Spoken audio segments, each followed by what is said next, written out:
আল্লাহ বলতেছেন যারা ভালো কাজ করবে তাদেরকে সফল জীবন দিবে। এখন যে ব্যক্তি আরেকজনের জমি আত্মসাৎ করে খাইতেছে সে কি ভালো কাজ করলো না খারাপ কাজ? খারাপ কাজ। এখন এই ব্যক্তি কি সফল জীবন পাবে নাকি ব্যর্থ জীবন? ব্যর্থ জীবন। এখন এই ব্যক্তি যদি আমার কাছে এসে বলে যে হুজুর আপনি তো বলছেন যারা ভালো কাজ করবে তারা সফল জীবন পাবে, কোন আয়াত দিয়ে আপনি বললেন? আমি তো নামাজ পড়তেছি, তো আমি সফল জীবন পাই? আমি তো রমজান মাসে রোজা রাখি, মাত্র কিছুদিন আগে আমি হজ করে আসছি, তো আমি কেন সফল জীবন পাই না? দেখেন কেন পায় না। ওই দিক দিয়ে আরেকজনের জন্য আত্মসাৎ করে রাখছে খবর নাই, আরেকজনের কষ্ট দিয়ে রাখছে, মিথ্যা মামলায় আরেকজনের জীবনকে জ্বালাপালা করে রাখছে খবর নাই, শুধু নামাজ পড়তেছে এই জন্য ভালো জীবন চাই। আল্লাহ কখনো ওয়াদা ভঙ্গ করেন না। আল্লাহ কি করেন না বলেন? কখনো ওয়াদা ভঙ্গ। আপনি সত্যিকার অর্থে আমাদের জীবনের মধ্যে কি সমস্যা আছে, আমাদের যে সুস্থ বিবেক আছে, সুস্থ বিবেক দিয়ে একবার ভাবেন আমি কি কি খারাপ কাজগুলো করতেছি। একটু খেয়াল করেন আমি কোন সুদি কারবার করতেছি কিনা। সুদি কারবার ভালো না খারাপ? তাহলে আমি যদি সুদি কারবার করি আমার জীবন কি সফল জীবন হবে না ব্যর্থ জীবন হবে? সহজ কথা, মানুষের মাল আত্মসাৎ করা খারাপ, অতএব আমার জীবন ব্যর্থ হবে না সফল হবে? ব্যর্থ হবে। এইভাবে জীবনটা নিয়ে একটু টেস্ট করে আমারটা আমি আরেকজনকে জানানোর দরকার নাই। যদি আমার জীবনে এমন কাজগুলো পাই যে কাজগুলো বন্ধ খারাপ, এই কাজগুলো ছাইড়া দেন। ছাইড়া দেওয়ার পরে এবার আপনি নামাজ পড়েন, আল্লাহকে ডাকেন, ভালো কাজগুলো করেন। এর পরেও যদি সফল জীবন না পান তাহলে আমার কাছে এসে বলেন। কারণ এই কথাটা আমি বলি না, বলছে কে? বলেন বলছে কে? আল্লাহ বলছে স্বয়ং। ভালো কাজ করলে সফল জীবন দিবেন কে? আল্লাহ। অতএব আপনি খারাপ কাজগুলো ছেড়ে দেন।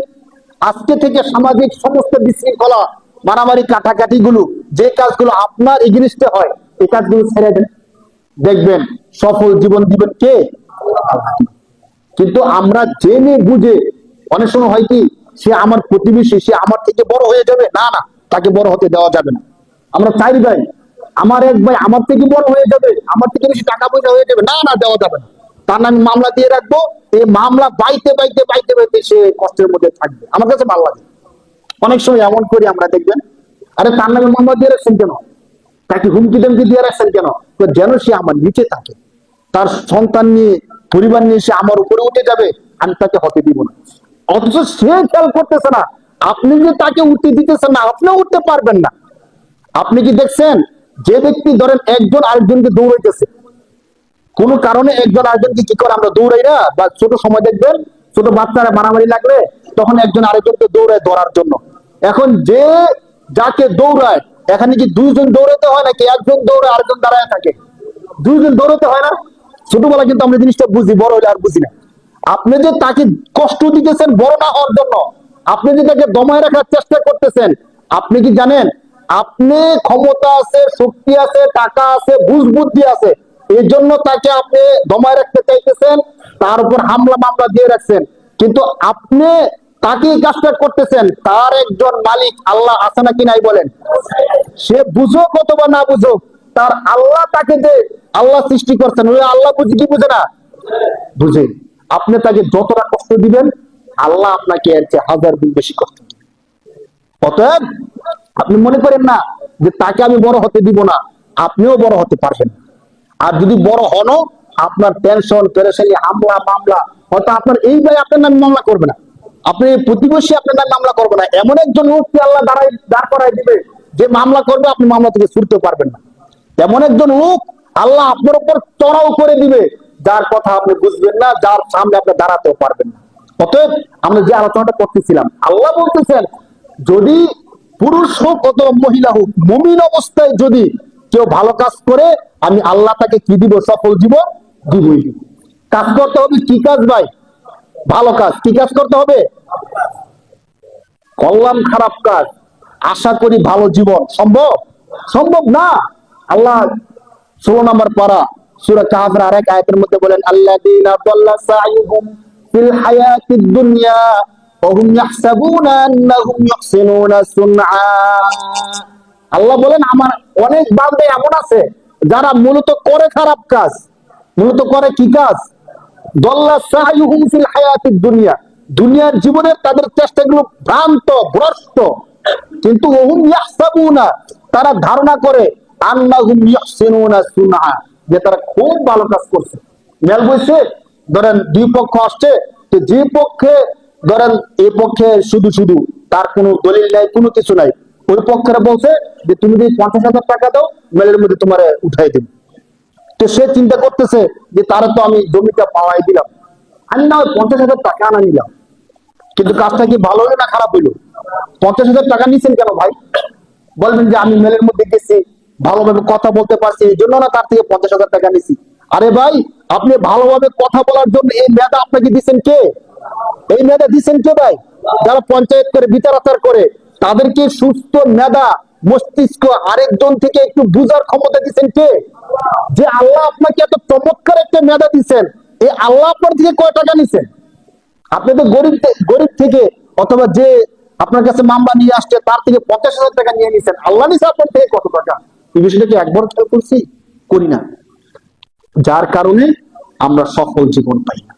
কোরআন শরীফে যে আল্লাহ বলছেন সফল জীবন দিবে, এই সফল জীবন আমরা পাই না। আরেকটু পিছনে যান, এর পিছনের সপ্তাহে আমরা আলোচনা করছিলাম যে আমাদের সামনে একটা ভয়াবহ রাত্রি আসতেছে, যে রাত্রিতে আমরা পিছনের 1 বছর চলে যাওয়ার কারণে গুনাহ করছি, অপরাধ করছি, এই অপরাধ থেকে আল্লাহর কাছে তওবা করব। আল্লাহর কাছে কি করব? যে আল্লাহ, এই বছরটা আপনি আমার জীবনে দিয়েছিলেন, আমি তো সঠিকভাবে ব্যয় করতে পারি না, গোড়া করে ফেলছি শয়তানের দোকায়, নফসানি খায়াতের দোকায়, আল্লাহ আপনি আমাকে ক্ষমা করে দেন, এই কথাটা বলবো।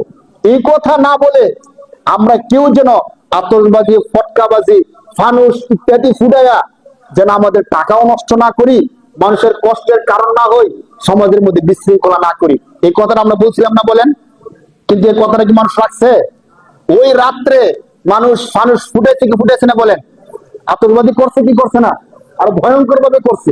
সরকারি ভাবে কিন্তু এবার নিষিদ্ধ ছিল, যেহেতু আমাদের একটা শোক দিবস চলতেছিল, এই জন্য সরকারি ভাবে কি ছিল? নিষিদ্ধ ছিল। কিন্তু মানুষ কি মানছে? বলেন মানছে নাকি মানে নাই?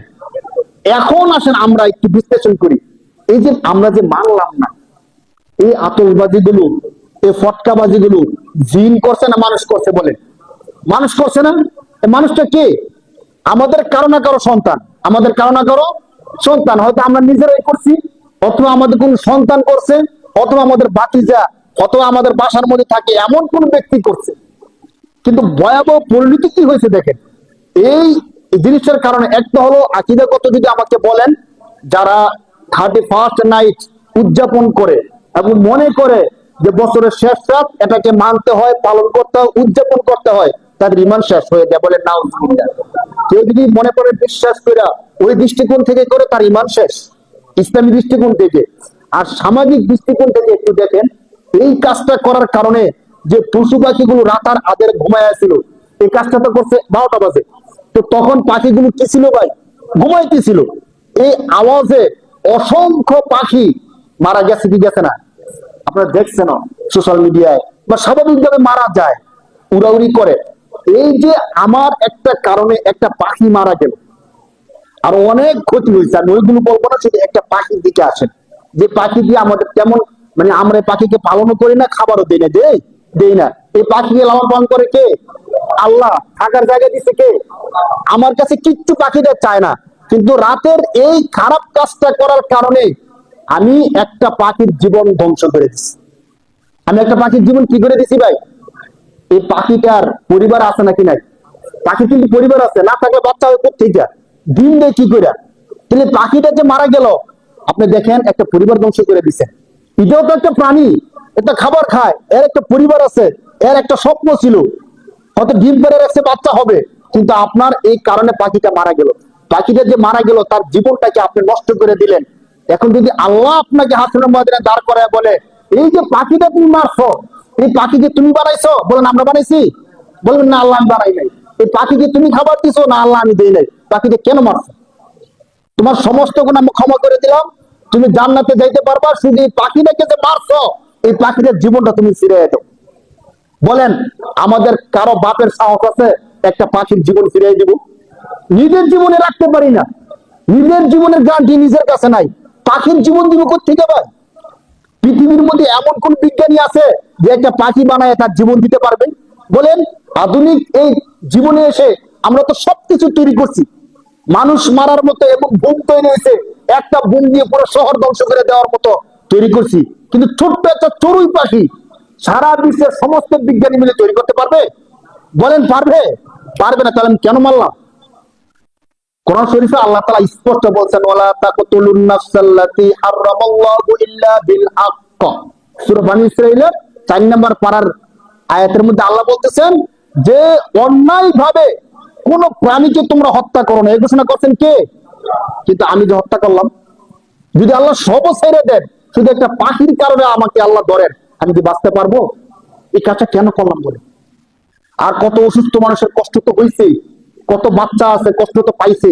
এই যে আমি যে তাদের জীবনে কষ্টের কারণ হইলাম, আমাকে আল্লাহ কষ্ট দিবেন কি দিবেন না বলে?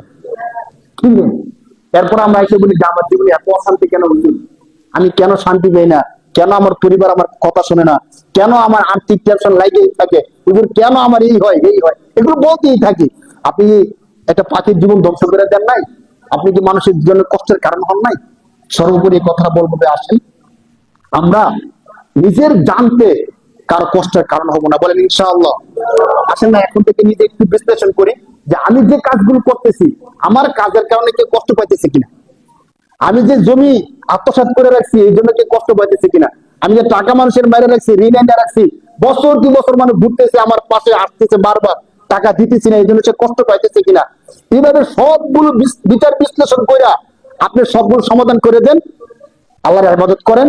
অবশ্যই অবশ্যই আল্লাহ যে ওয়াদা করছেন যে আমি আল্লাহ সুন্দর শান্তিময় সুশৃঙ্খল জীবন দিব, সেই জীবন আল্লাহ দিবেনই দিবেন ইনশাআল্লাহ। এই জন্য আসা আজকে আমরা প্রতিজ্ঞা করি, নিজে ভালো থাকতে হলে আরো 10 জনকে ভালো রাখতে হবে। 10 জনকে কষ্ট দিয়া, আল্লাহর সৃষ্টিকে কষ্ট দিয়ে কখনোই ভালো থাকা সম্ভব না।